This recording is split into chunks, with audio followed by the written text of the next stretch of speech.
Good morning student. BSTC second year और अपना subject है स्वास्थ्य एवं शारीरिक शिक्षा।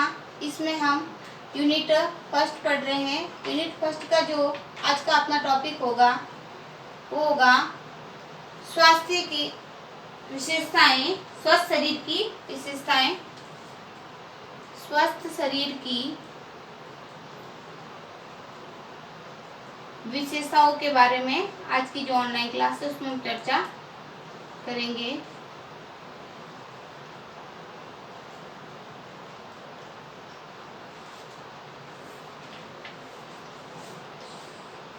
कि जो स्वस्थ शरीर है उस स्वस्थ शरीर के अंतर्गत हमें कैसे पता चलेगा कि उस व्यक्ति को स्वस्थता की श्रेणी में किस प्रकार से रखा जाएगा, उसके अंदर क्या क्या विशेषताएं होगी, कौन कौन से गुण होंगे, ताकि उस व्यक्ति को हम स्वस्थ करेंगे, स्वस्थ कहेंगे। स्वस्थ शरीर की जो विशेषताएं हैं उसके बारे में हम पढ़ेंगे। सबसे पहले हम पढ़ेंगे आत्म चेतना। स्वस्थ शरीर की विशेषताओं के अंतर्गत नंबर फर्स्ट पे आत्म चेतना। आत्म चेतना से आप सभी अवगत होंगे कि आत्म चेतना क्या होती है। इसके बारे में आप भली भांति परिचित होते हैं कि आत्म चेतना क्या है। स्वस्थ शरीर की प्रथम जो प्रमुख विशेषता आत्म चेतना मानी जाती है, यानी स्वयं के द्वारा सोचेगा, विचेगा, चिंतन मनन करेगा। यानी स्वस्थ शरीर की जो प्रथम विशेषताओं के अंतर्गत आत्म चेतना को हमने प्रमुख माना है। व्यक्ति वास्तव में वह नहीं है जो अपने बारे में सोचता है, बल्कि व्यक्ति वह है जो ये जानता है कि दूसरे मेरे बारे में क्या सोचते हैं, मेरा इंप्रेशन किस प्रकार से है। वो ये नहीं चाहेगा कि मैं ऐसे कर लूँगा, लेकिन व्यक्ति ये जब तक ज्ञान लेगा कि दूसरे उस व्यक्ति के बारे में क्या सोचते हैं, विचार करते हैं, यही आत्म चेतना होती है।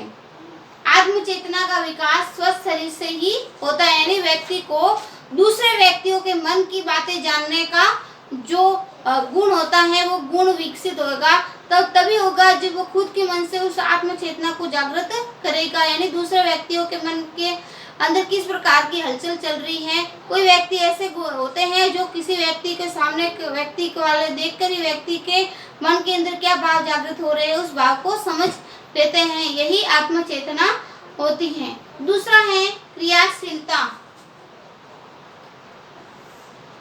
क्रियाशीलता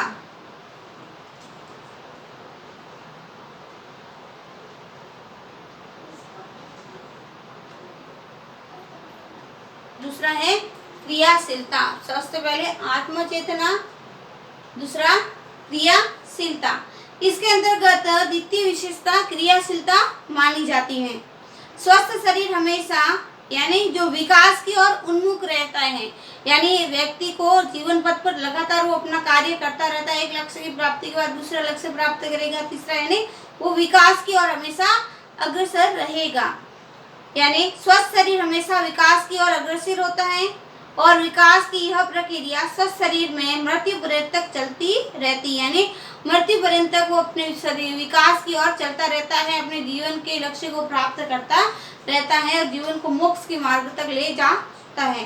क्रियाशीलता के लिए शारीरिक शक्ति की आवश्यकता पड़ती है जो हमें स्वस्थ शरीर से प्राप्त हो सकती है। तीसरी विशेषता है शारीरिक गठन। तीसरी विशेषता है शारीरिक गठन। तीसरी विशेषता है शारीरिक गठन। शारीरिक गठन के अंतर्गत स्वस्थ शरीर की तृतीय विशेषता मानी गई है।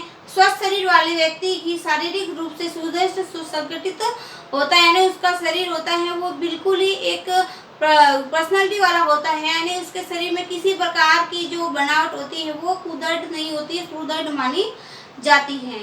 फोर्थ है मानसिक स्वास्थ्य। फोर्थ विशेषता है मानसिक स्वास्थ्य।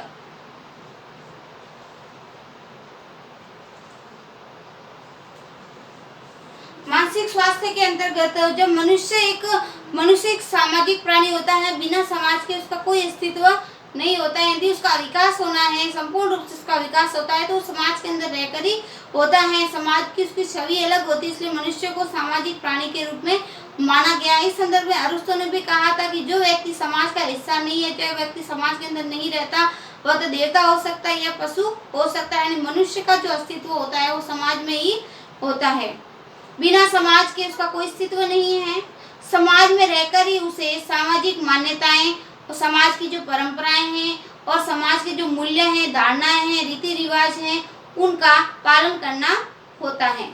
मानसिक स्वास्थ्य के अंतर्गत हम पढ़ेंगे, मानसिक स्वास्थ्य के अंतर्गत ही अच्छे मानसिक स्वास्थ्य पर ही संवेगों का नियंत्रण, संतुलित व्यवहार, तर्क एवं चिंतन आदि क्रियाएं निरंतर रहती हैं। अच्छा, ये मानसिक स्वास्थ्य के अंतर्गत मनुष्य के अंतर्गत जो संवेगात्मक कार्य हैं, संतुलित व्यवहार हैं, तर्क हैं, बुद्धि है, चिंतन है आदि क्रिया इसके अंतर्गत आती है। और सामाजिकता के अंतर्गत हमने पढ़ी लिया कि मनुष्य एक सामाजिक प्राणी है, बिना समाज के उसका कोई अस्तित्व नहीं होता है, जब उसका संपूर्ण विकास समाज के अंदर ही होता है। नेक्स्ट विशेषता है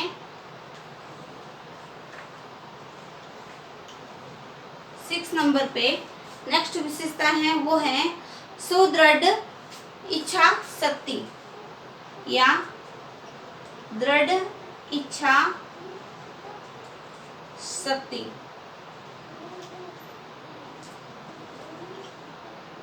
दृढ़ इच्छा शक्ति इसके अंतर्गत स्वस्थ शरीर वाले व्यक्ति में दृढ़ इच्छा शक्ति होती है, जिसके कारण वह लगन से काम करता है, यानी किसी भी कार्य में वो अपनी मन के अनुसार, लगन के अनुसार कार्य करता है और जीवन में आने वाले संघर्षों का भी धैर्य पूर्वक सामना करता है और जीवन को किसी भी विकट परिस्थिति में जैसी परिस्थिति है उस परिस्थिति का सामना करके जीवन को एक सरल तरीके से जीवन जीना सीखता है।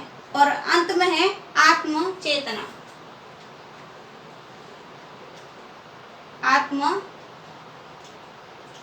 चेतना इसके अंतर्गत स्वस्थ शरीर वाला व्यक्ति आत्म संतोषी होता है, जो उसको मिला उसमें वो खुश रहता है, किसी भी चीज की उसके अंदर लालसा नहीं होती है। आत्म संतोषी व्यक्ति प्रत्येक कार्य तथा व्यवहार को आत्म संतोष के रूप में प्रदान करते हैं। तो आज की जो ऑनलाइन क्लासेस में स्वस्थ शरीर की जो विशेषता है उन विशेषताओं के बारे में हमने अध्ययन किया, जिसके अंतर्गत आत्मचेतना से तात्पर्य है कि मनुष्य को दूसरे व्यक्तियों के बारे में, जो दूसरे व्यक्ति किस प्रकार से सोचते हैं उस बारे में उसकी जानकारी प्राप्त करना सीख जाए। दूसरा क्रियाशीलता, यानी वह अपने जीवन को हमेशा विकास की तरफ ले जाएगा और विकास जीवन पर्यंत चलता रहता है, मृत्यु तक चलता रहता है। विकास की सीमा नहीं होती है, वह मृत्यु तक चलता रहता है।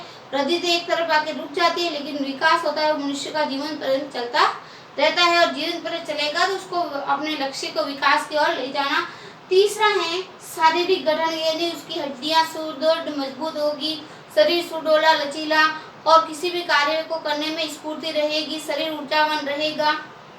फोर्थ है मानसिक स्वास्थ्य। मानसिक स्वास्थ्य से तात्पर्य है कि मनुष्य के अंतर्गत उसके संवेगों पर नियंत्रण, क्रोध आए तो क्रोध पर किस प्रकार से काबू पा सके और संतुलित व्यवहार होना चाहिए, किस व्यक्ति से किस प्रकार से बातें करनी है, सामने वाला व्यक्ति क्या बोल रहा है उसका किस प्रकार से प्रत्युत्तर देना है, इस प्रकार का व्यवहार व तर्क एवं चिंतन आदि क्रिया इसके अंतर्गत आती हैं। फिर एक फोर्थ सामाजिकता, जिसमें मनुष्य को सामाजिक प्राणी कहा गया। अरिस्टो ने भी मनुष्य को सामाजिक प्राणी के संदर्भ में डेफिनेशन दी थी कि मनुष्य समाज का हिस्सा है, यदि वो समाज के अंदर नहीं रहता तो देवता या पशु माना जाएगा। इसलिए मनुष्य का संपूर्ण जो विकास होगा वो समाज के अंदर रहेगा, अस्तित्व मनुष्य का समाज के अंदर ही होता है।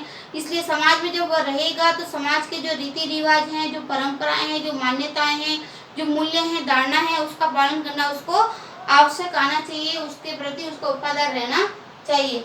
नेक्स्ट है दृढ़ इच्छा शक्ति, यानी किसी भी कार्य को करने में इच्छा शक्ति हो कि आई कैन डू इट, मैं इसको अवश्य कर सकता हूँ, धैर्य के साथ उस कार्य को करने में सफल होंगे। और नेक्स्ट है आत्म चेतना, यानी आत्म चेतना से आत्मसंतोषी होगा और जैसा कार्य करेगा उस कार्य में शानदार तरीके से कार्य करेगा और आत्मसंतोषी होकर कार्य करेगा तो वो कार्य पूर्ण रूप से सफल सिद्ध होगा। नेक्स्ट जो क्लास होगी उसमें हम स्वास्थ्य का महत्व के बारे में पढ़ेंगे। आज की जो ऑनलाइन क्लास है इसको हम यही खत्म करेंगे। आप सभी को ध्यान से सुनने के लिए धन्यवाद।